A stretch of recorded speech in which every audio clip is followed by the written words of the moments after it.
Hello, I am your neurofabulous friend, late diagnosed AuDHD, and today I'm talking about a really weird part of being autistic. Look, we can play the same song on repeat for 6 hours, but if something is rattling in the car for 10 seconds, you want to launch yourself into the sun. So, if that sounds familiar, we need to talk about autistic auditory filtering and why it can lead to something people often call autistic restraint collapse.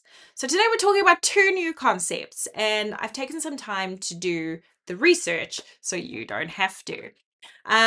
Because a lot of the time it gets misunderstood as not paying attention, being overly emotional, snapping, bad behavior, or just being overstimulated.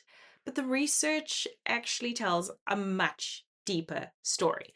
So today, we're going to talk about what is auditory filtering differences, like what they actually are, why autistic and AuDHD people often struggle with speech in noisy environments, how constant sensory load kind of builds through the day, and why that can sometimes lead to meltdowns, shutdowns, or restraint collapse once we reach a safe space.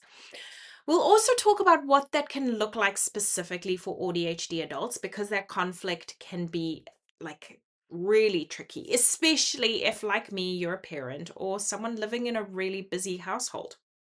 So if you're new here, I talk about autism and ADHD and late diagnosis and creativity and pretty much anything that like sparks my interest that week.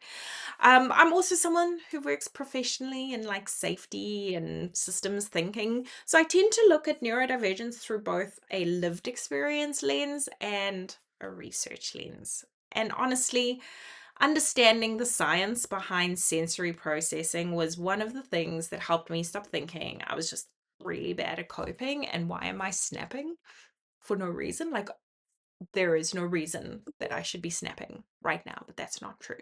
So if this sounds like something that might help you too, please hit the subscribe button to head down into the comments below. I would love to hear when you've had like a meltdown or a shutdown. Also to let you know that I've audiobooked the book that I wrote. I wrote a book this one time called Unmasking Leadership. Go have a look at that as well. So all the links down below. Go have a look. How are our fabulous friends?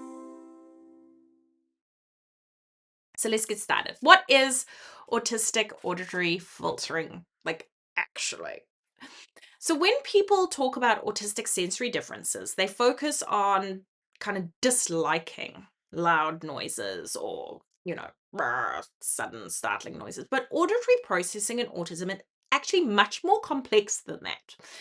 Research shows that autistic people often experience differences in auditory filtering, which means they have difficulty separating one sound from another, focusing on a specific voice, filtering out background noise, or sustaining attention to speech in busy environments. Now, what I found really interesting, like through my diagnosis process, is during COVID, when I got COVID, the first thing that went was my hearing. Like I couldn't hear really well.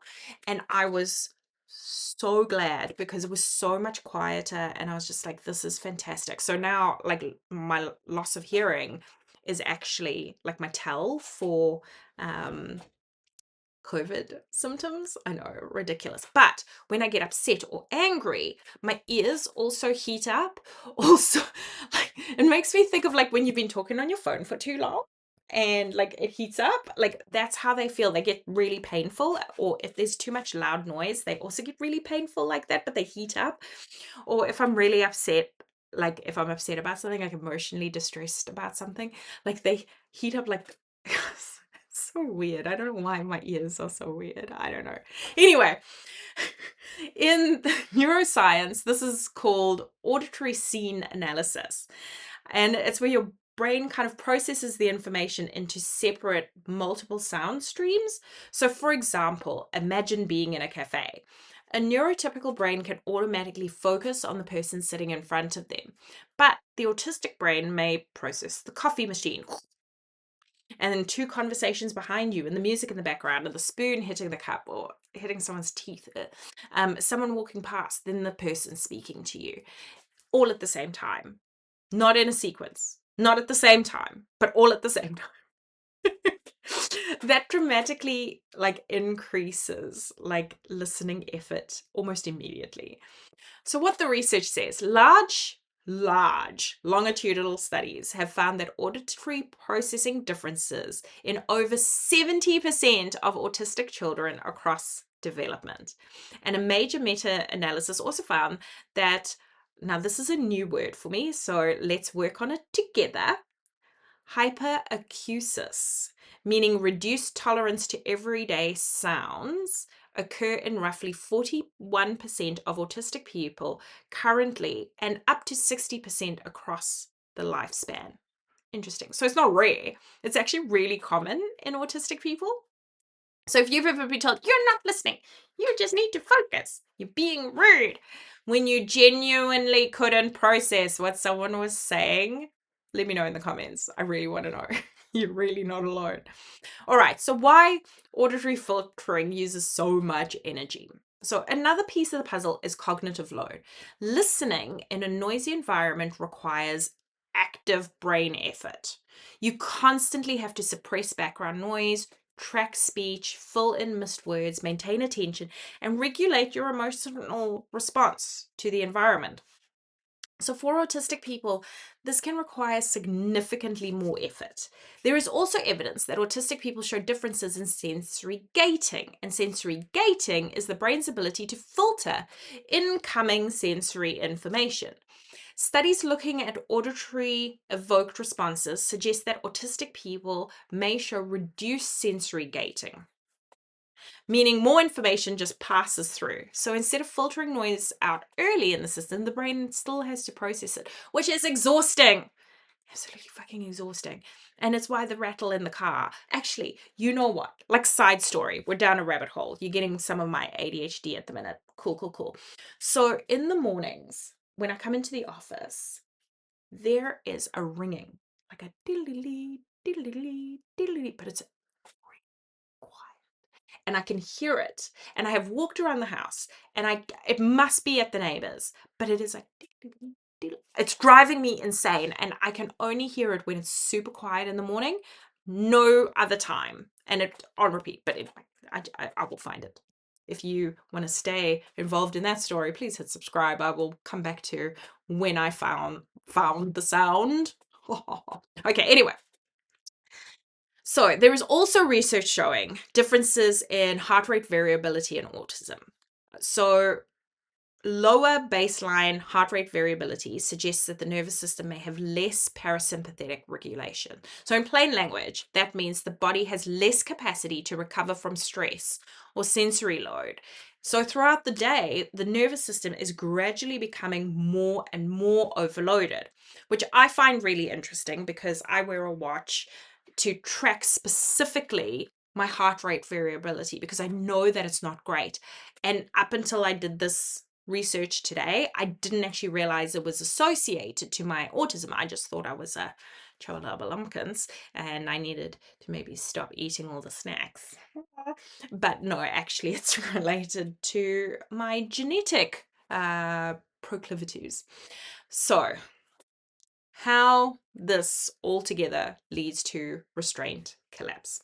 So it's kind of where restraint collapse comes in. Restraint collapse is not a formal diagnostic term. Let's just keep that in mind. But it is widely used to describe what happens when someone has spent the entire day holding it together.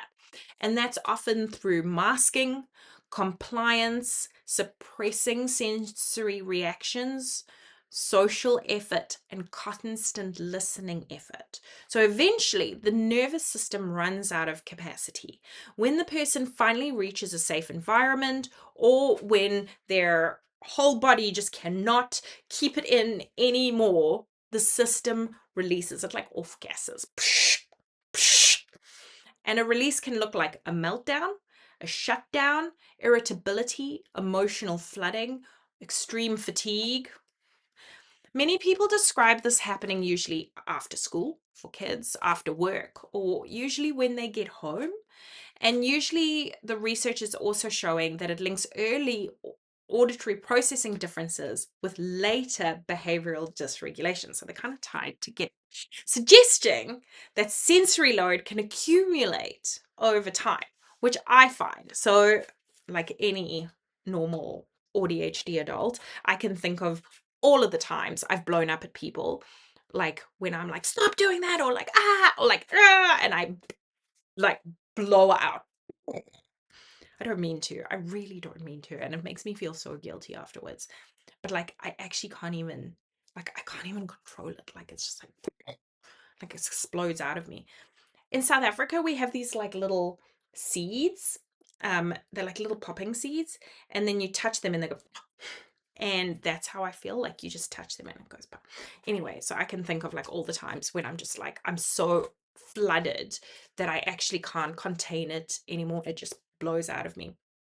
And one example was just recently at Christmas time. We were in the car, and bless my partner's heart, honestly, what a joy of a human being. We'd been in the car together quite a lot during the week, and there had been a lot of criticism of my driving. There's nothing wrong with my driving, to be clear, but there was a lot of like, oh, are you sure you want to be in that lane? Or did you see the red traffic light? Yes, I saw the red. It's why we're slowing to a stop at the traffic light. Oh, there's a car coming the other way. Yeah, I can see there's a car coming the other way. So there was a lot of like that kind of stuff happening, which was quite uncharacteristic. And eventually, like, there was also noises in the car, and like there was like it was hot and it was cold and it was just there was a lot going on. And eventually, like, the very last sentence was something like, is that the turn you wanted to make? And I was just like, stop telling me what to do. I felt so guilty. I felt so guilty. I'm so bad. No, it's not me. I know it's not me. I know it's just my body being flooded with emotions. So anyway, I know it happens. It's just you feel guilt, right? Like I can't not feel guilty about it. So anyway, we can laugh about it together because surely you're here because you're feeling this vibe. Anyway, so restraint collapse is not just suddenly becoming difficult or, challenging. It's the nervous system literally reaching its threshold. So if you've ever had this experience where you've held it together all day and then completely fall apart the minute you get home, it's exactly what we're talking about here. And I want to know if this is something that you've experienced. Please tell me in the comments. I'm really curious to know. So what this can actually look like in AuDHD adults. For AuDHD adults, auditory filtering differences can be especially complicated because ADHD adds another layer involving attention regulation and distractibility. Lord Almighty. That can make environments with competing sound streams even harder to navigate. So, come on. So, common signs include asking people to repeat themselves. Sorry, what did you say? Struggling to follow multi step verbal instructions, appearing distracted in noisy environments. Me every time. Like, I literally have to, like, sit in. Why are bars and restaurants so noisy? Where are the quiet restaurants? Where are the like the dim lighted quiet restaurants? Where are those places? Take me to those places. I want to go there. No chitty chat. Just take me to those places. I went to like a bar once where all the lights were off, and I was like, this is my new favorite place. And then they shut the place down. And I was like, so sad. Anyway, so where were we? Appearing distracted in noisy environments. Yes. Becoming irritable or exhausted after social situations. Any social situations. I don't think I've left the home. Needing headphones or quiet time to recover, 100%. I've become more aware of how often I use my headphones, and honestly, they're not even on, they're just noise cancelling. It's just so beautiful. But these behaviors are often misinterpreted as inattentiveness, rudeness, emotional sensitivity, lack of effort, when in reality they're just neurological processing differences. And that's what really sucks, and it actually makes me want to cry because it makes me feel really shit about all the times that I've blown up. So if, like me, you're also a parent, fun. It becomes really, really challenging because the highest sensory load of the day often happens exactly when parenting demands peak. So think about after school time, dinner time, bedtime routines, multiple voices, yelling at each other, bickering, household noises, constant verbal communication. Mom, Mom, I need a piece of bread. And if both the parent and the child are neurodivergent, you can have two nervous systems reaching an overload at the same time. And that's where restraint collapse can actually become a real risk moment. Not because someone is a bad parent, but because the sensory load and the regulation capacity collide. And understanding the mechanism can help you plan for this. So you can plan in decompression time, quieter transitions, sensory supports, maybe shared regulation strategies. There are some ideas. Can't say that they're all going to work, but hey, we're here for it. So, what can actually help? What can actually help? Research and clinical guidance suggest a few strategies can make meaningful difference. First, reduce listening effort wherever possible. This might include reducing background noise, giving one instruction at a time, using visual supports instead of verbal instructions. What about building in some decompression buffers? For many autistic people, a short period of low demand quiet time after work or school significantly reduces restraint collapse. Third, consider sensory supports. So, ear defenders, noise reducing headphones, or controlled sound environments. There is also evidence that remote microphone systems can improve speech and understanding in noisy environments for autistic adults. Interesting. And an important thing is that recognizing that sensory differences are real neurological experiences, they're not just character flaws. So, if this video helped you understand your brain a little bit better, I would love it if you subscribed. And if you kind of want to talk about it more in the comments, I would love to hear from you.